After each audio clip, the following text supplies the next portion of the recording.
Bond yields are going down, oil's going down, stocks are going down. Jamie Dimon just warned about hell. We've got a terrible warning coming from Jamie Dimon. We've got a CPI report coming next week. We've got this idea floating around that could Sofi go bankrupt and cause a bank run? We'll briefly talk about that in this video as well, and we've got things to talk about regarding expectations and curves, because we all like curves around here. Hey everyone, meet Kevin here. I'm a licensed financial advisor, I'm a real estate broker, I have courses on building your wealth, they're amazing, I keep adding content, you get lifetime access to those, and private course member live streams. There is a coupon code expiring Friday, it's coupon code PP. I'll be ringing the bell at the New York Stock Exchange for closing bell this Friday. You're welcome to meet me outside at 5 p.m. on December 9th at 5 p.m. again. But folks, this video is not personalized financial advice for you, so let's get into the news. First, Jamie Dimon talks up about how we're the strongest economy in the world this morning in an interview with CNBC. Tells us that consumers are spending 40% more money than what they were spending before COVID. Tells us that households combined still have an additional $1 trillion of money sitting in their checking and savings account, and that even this Black Friday and this year to date, we have spent 10% more than last year. Now, inflation's been knocking on the door of 10%, so maybe in real terms, we're not actually spending 10% more. But what did Jamie Dimon warn us of? Well, he actually gave us two warnings. One's a little bit more generic, kind of expecting this one. The other one's a little bit more ominous. So, warning number one was that Jamie Dimon expects consumers to run out of their excess savings by the middle of 2023. And that could cause a mild to hard recession, which is a pretty wide range mild to hard recession. And that kind of echoes the narrative that the Federal Reserve tells us that, well, we are probably not looking at a soft landing anymore. The door to the soft landing is substantially closing, and we could be in a nice little recession doodle. After all, 70% of the economy is driven by, and 70% of GDP is driven by the consumer. So if the consumer stops spending, what happens? GDP goes negative. Growth goes negative year over year, and earnings per share at companies go down, which is the second half of a valuation crush in the stock market. The first half is a multiple crush where people pay less for future earnings because their discount rates go up. In English, and simply put, if you were used to paying 50 times earnings for a stock, maybe now you're only willing to pay 25 times earnings for a stock. That leads to the first 50% decline.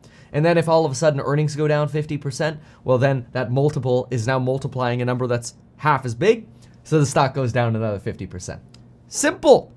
Of course, that simple is very painful. And if a recession does come in Q3, around Q3, Q4 of 2023, well, it would align with the potential peak that's expected for the Fed funds rate, and it would align with what the bond market is suggesting via the inverted yield curve, which is screaming that we are about to enter a recession, potentially as soon as Q3 of 2023. Now, many folks think we've already been in a recession. Q1, Q2 of 2022 had negative GDP, so why is it likely that we wouldn't already have been in a recession? Well, it depends. Sometimes those GDP numbers could get conveniently revised up, and maybe we weren't actually in a recession. We actually technically won't know if we were in a recession until generally about a year after the recession begins. So determining how you're investing based on whether or not we're in a recession is usually a fool's errand because we have no idea until it's already too late and it's already happened. So, what's the bigger warning, though, that Jamie Dimon gave? Not that we're potentially walking into a recession. I think that's pretty much confirmed at this point, that the Fed is basically forcing a recession to stamp inflation out of the market. We know that this has been their game plan and their MO since the beginning. They just haven't been very transparent about it. And there's actually the potential that maybe they've substantially over-tightened. In fact, in a video I made a few days ago, I talked about massive potential rate cuts coming from the Fed. I want to be clear, I expect those rate cuts to come after they finish hiking. So we're still on the trend up. We're still going to get that 50 basis point hike in December. We're still expecting potentially 2 more 50 basis point hikes thereafter. So that way we end up around a 5.25% Fed funds rate. And then we'll stay there maybe for 3 months, 6 months, 9 months, who knows? It all depends how soon inflation comes down. But when it comes down, I expect massive rate cuts from the Fed. The problem is, While those rate cuts could come, are we going to be in a dirty recession? And could that recession actually be fueled by Jamie Dimon's second warning? Jamie Dimon's second warning is that never in our lifetimes have we actually been through a phase of quantitative tightening. And I think this is really interesting because quantitative, I should say it appropriately, quantitative, it's such a weird word.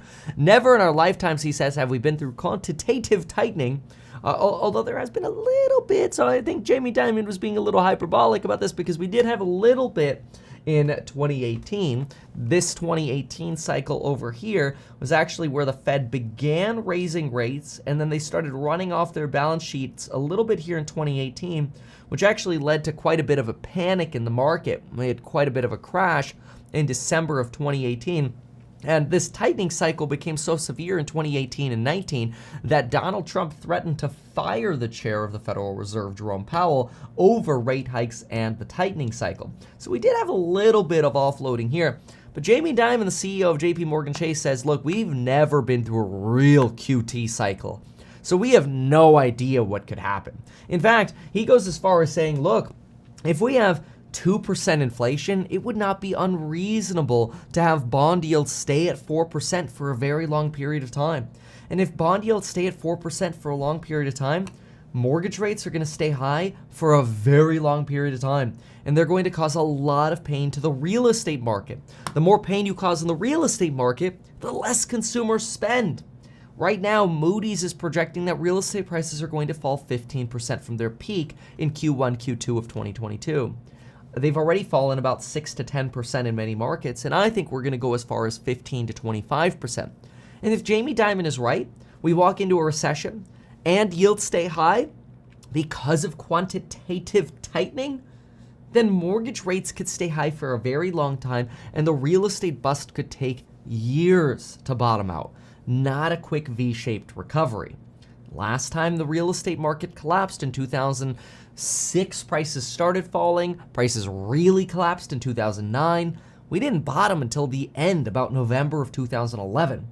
That's a really big down cycle of about 5 years of a down cycle. And fear can exacerbate that, right? But not only that, let's understand quantitative tightening a little bit. Quantitative tightening, I'm just going to say QT now because that word is such a mess. Spell it. It's crazy. IT. There, I just spelled it. Knee slapper. Oh, so good. Got him. Anyway, QT is the running off of the Fed balance sheet, and which basically means they're buying less treasury bonds, and potentially in the future they'll even sell mortgage-backed securities. Now, what happens when the Fed provides less demand for treasuries by letting them expire and roll off, essentially? Well, less demand for treasuries means the price goes down. So more QT means lower prices for bonds. Lower prices for bonds and more QT means higher yields for bonds. Higher yields for bonds means higher costs of borrowing, higher costs on credit cards, car loans, student loans, housing loans, and any kind of corporate borrowing. Everything gets more expensive. So the QT cycle could actually keep rates high even as the Federal Reserve starts slashing rates. So we could be in a really weird position where next year we start seeing what the world looks like when the Fed actually slashes interest rates, but at the same time ramps up QT to keep rates in the market high. We are about to enter a very bizarro world. Now, I'm very optimistic about America. I personally believe bet on America. But by no means am I saying if you need any of the money you have invested in the stock market in the near to medium term, which means anywhere between 6 months to 2 years, whew, all bets off. We have no freaking idea what's going to happen. But we're watching the movements so we could try to position as best possible. I personally like investing in companies that I believe have what I call PP. I like it when PP goes up, okay? I like a strong, thick PP. PP is purchasing power. That's it. Pricing power, purchasing power, interchangeable. But generally, I like investing in companies that have pricing power, expanding margins. Look at a company like Nvidia, 40% net margins in some quarters. Look at AMD, gross margins, really powerful. Enphase, SolarEdge, really strong, growing margins, growing revenues. Tesla, growing EPS, the largest automotive manufacturing margins that we've ever seen. Now, some of that pricing power could wane, so you have to be careful. But I personally believe that as the entire market sort of collapses, companies with high free cash flow and pricing power, or PP, can actually outperform on the rebound. Everything's probably going to hurt in the meantime as everything sinks. But when the rising tide comes back up, I think the ones that stand strongest are ones with the most PP. Okay? So always look for a good, strong PP. Now, Jamie Dimon's warning about QT, I think, is one that's really understated in markets right now, and it's one that we have to pay attention to, not just here in the next few weeks, but honestly, for the next months to years. But in addition to that, in the very short term here, a lot of folks are wondering, Kevin, why is the stock market going down, and what do you have to say about Sofi? Okay, so look, I've been saying this for about a month now, because a month ago, we were just about to have the release of the October CPI numbers in November. And I said what's likely to happen if we have a good CPI report is the stock market will run until we get to about a week, within a week of the next CPI report. Because once you get within a week of the next CPI report, which this is being filmed within a week of the next CPI release in December 13th, we have the next CPI release for the November data. Anytime you're within a week of a really big report like that, or a Fed decision, which happens the next day, the 14th, what happens?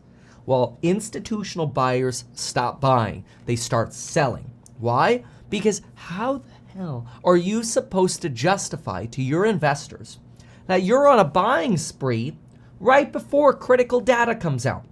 This is so easy to play. If you want to trade the market, in my opinion, you should know before a data release, volatility goes generally, well, I mean, it depends, volatility, but I should say volumes plummet. Volatility and uncertainty goes up. So right before a data release, like the week before, volatility up, volumes down, which is usually associated with prices go down. It makes sense because less people are buying. People are fearful. Like, what if the report's really bad? Well, you don't want to be in. If the report's really good, you can get back in, and then you get a rally. It's the way it works. So what are the expectations for that CPI report next week? Well, the expectations are for a month-over-month CPI gain of 0.3%.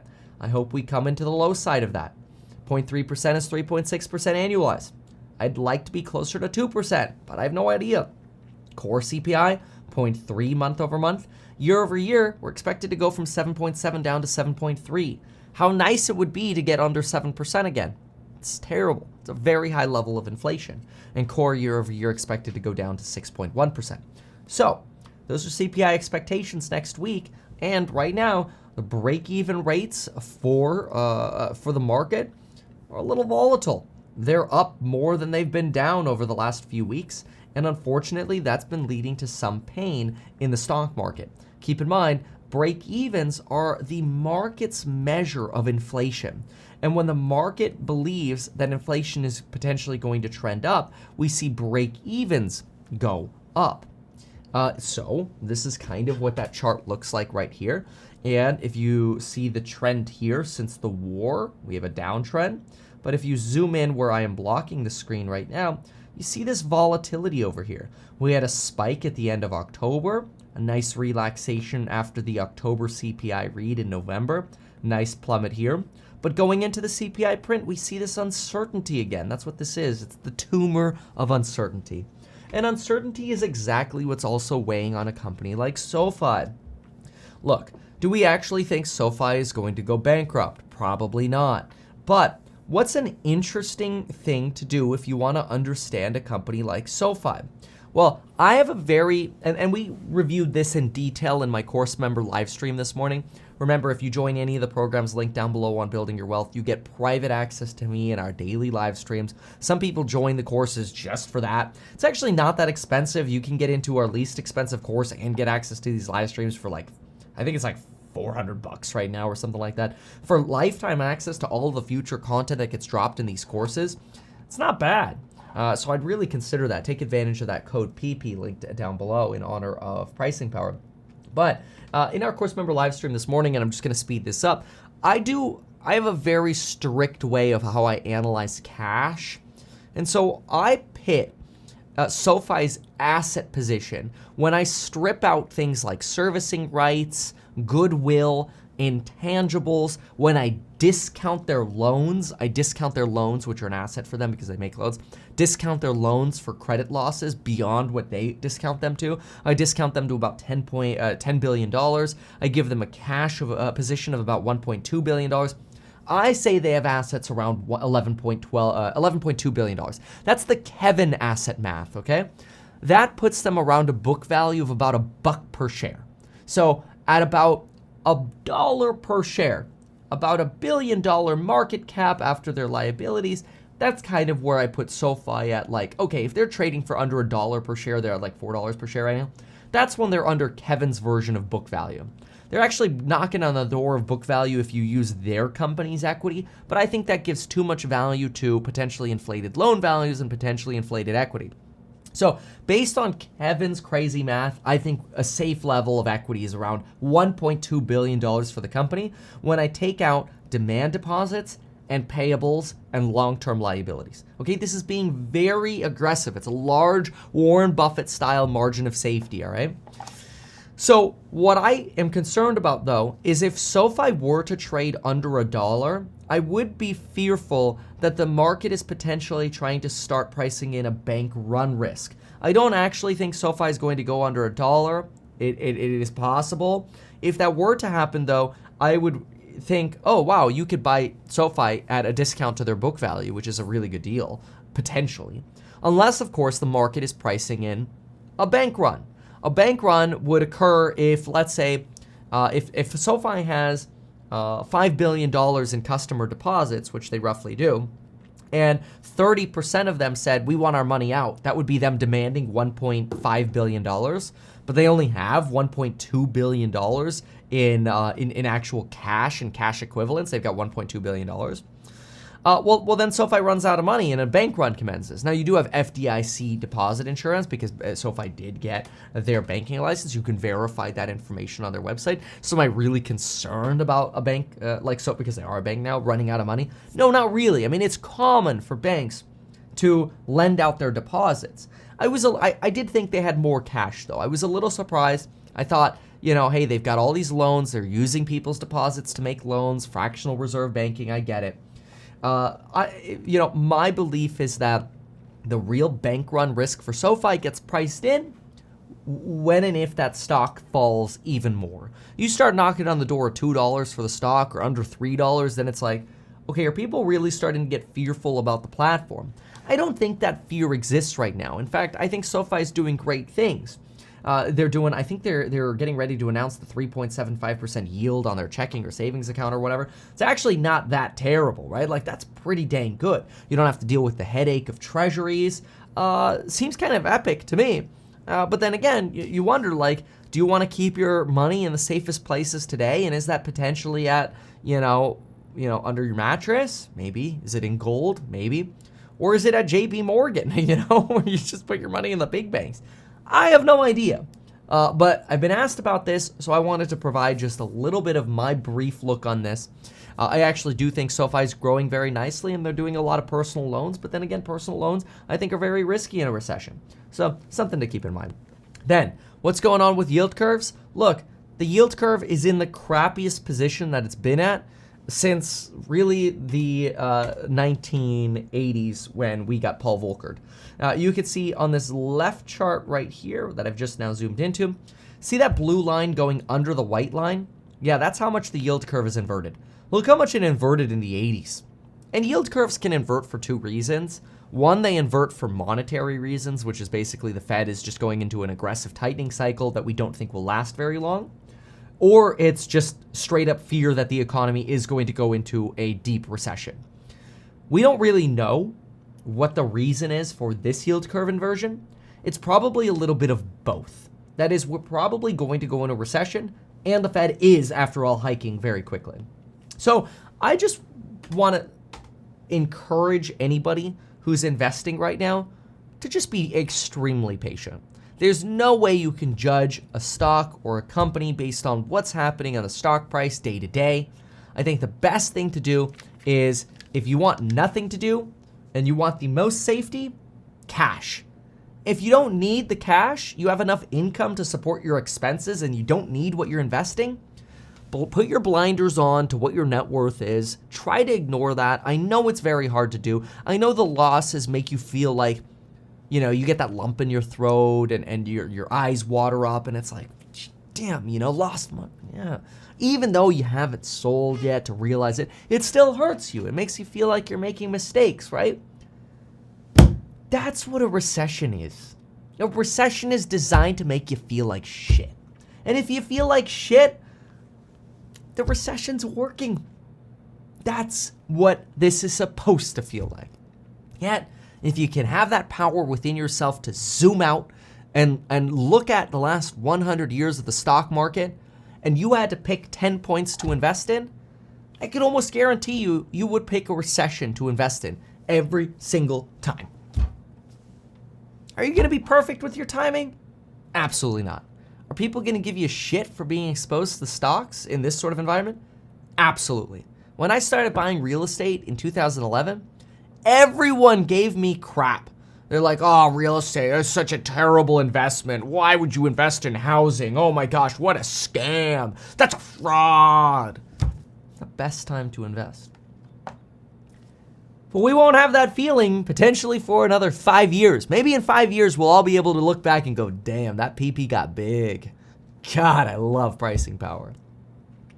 Good luck, everyone.